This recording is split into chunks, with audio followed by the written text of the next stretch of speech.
I'm Beryl Jarvis, and welcome back to our online signature series of music programs. Joining me in this hour is classical composer Wolfgang Putz, the itinerant musician, composer, and world citizen who died in 1973 at the age of 79.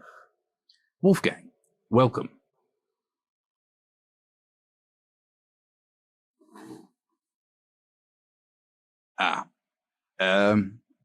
We're having a little bit of difficulty here with Putz.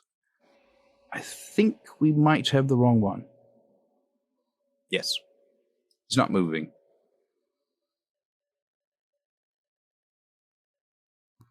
Well, we have a different artist apparently on standby remotely in case one of our guests is already dead. Another Mr. Wolfgang Putz. Hello. It's a pleasure being on the show.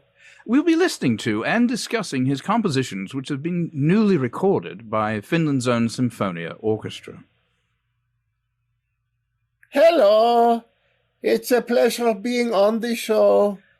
Wolfgang, let's face it, there's nothing like a really good silence. What? I'm sorry? I say there's nothing more eminently satisfying than a beautifully calculated silence.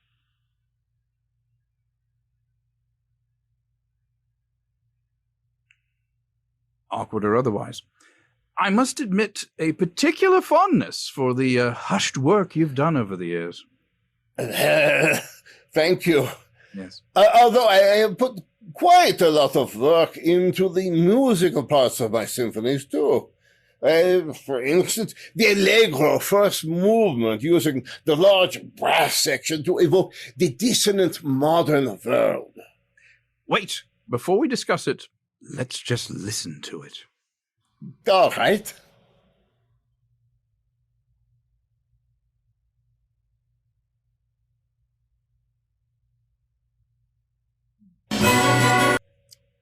All I can say is, bravo. What are you doing? That is only the beginning of the first movement. Introduced so effectively by the austere silence there. Silence! Why do you keep mentioning the silent part? I want to talk about my music. Shh. Now, Wolfgang, you are considered the father of dissonant music, I believe. Forget about the silences! Oh, well, yes, I am. Pity. From the French, dissonner, meaning to rub your feet across the carpet and touch one's little brother. Yeah, I've been called the father of dissonant music. In fact, as a young man, I first introduced the chalkboard to the concert stage. And, of course, the wonderfully executed silences between the movements. I understand at the Vienna premiere of the controversial tone poem De Chenet de Bassanet that the most prominent critic of the day, Henri Bergson, compared the second movement to an evening spent in a small closet crowded with Turks. Or more properly, un soir passant dans une petite penderie avec trop Very, very true. Though I must say, I am very anxious to embrace the modern in all its manifestations. He called my premiere a watershed event. The complete absence of sound at the end of the recording is so evocative here. The silence? Yes, the silence at the end. Many critics feel that your scoring of silence is on par with the great masters. Oh, well, thank you. Yes, in fact, I have numerous times compared your composition favorably with Mozart's 31st, his unstarted symphony. Indeed. I suppose you think only my quiet passages are some of my finest work? Simply wonderful. There is a silence right between the scherzo and the march and reprise, I believe. I don't know.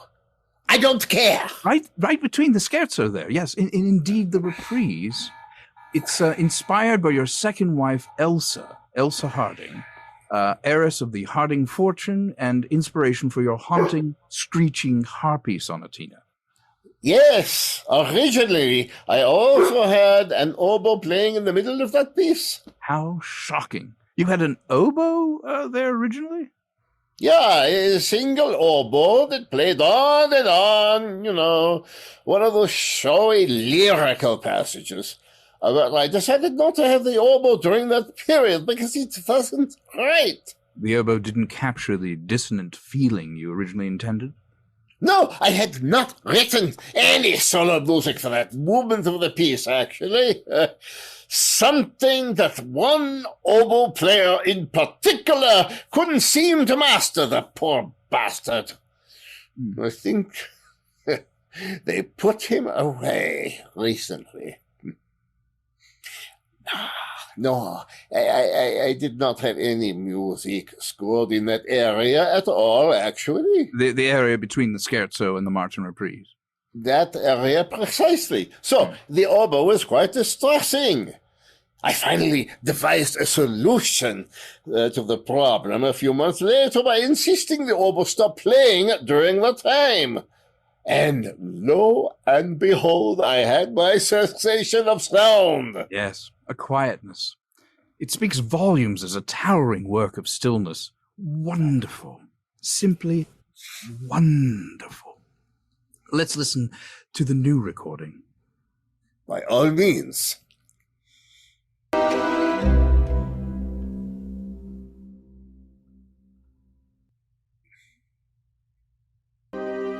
Oh dear. And then the music comes in again. Wait. What?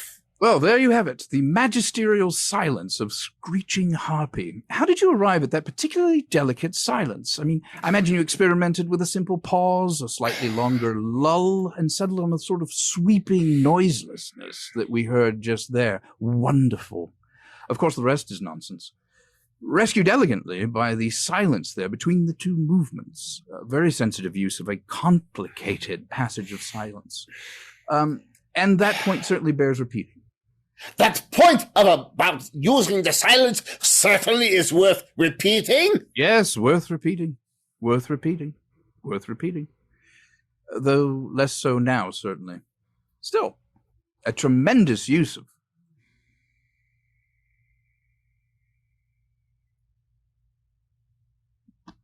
Yes, I'm quite happy with it. Indeed. Wolfgang Putz, a composer whose phenomenal work in what's now considered his dead period, continues even today. Until then, join us again on The Sounds of Silence. Good night.